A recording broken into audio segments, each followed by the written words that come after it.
आषाढ महिन्यातील शेवटचा दिवस म्हणजेच आषाढी अमावस्या. या अमावस्येला दीप अमावस्या असेही म्हटले जाते. या अमावस्येला विशेष महत्त्व आहे.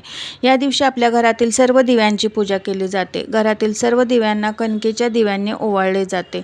दिव्यांप्रती कृतज्ञता व्यक्त करणे तसेच आपल्या आयुष्यातील नकारात्मकता निघून जाऊन सकारात्मकता यावी यासाठी ही पूजा केली जाते. यासाठी आपल्या घरातील सर्व दिवे स्वच्छ करून घ्यावेत. एका पाटावर सर्व दिवे व्यवस्थित मांडून घ्यावेत. नंतर हळद, कुंकू, फूल, अक्षता वाहून त्यांची पूजा करून घ्यावी. नंतर हे दिवे प्रज्वलित करून घ्यावेत. या दिव्यांना कणकेच्या दिव्याने ओवाळून घ्यावे. कणकेचे दिवे बनवण्यासाठी गव्हाचे पीठ आणि थोडा गूळ वापरतात. हे कणकेचे दिवे 11 दिवे बनवतात. या दिव्यामध्ये फुलवात आणि तूप घालून या दिव्यांनी घरातील दिव्यांची पूजा करून घ्यावी.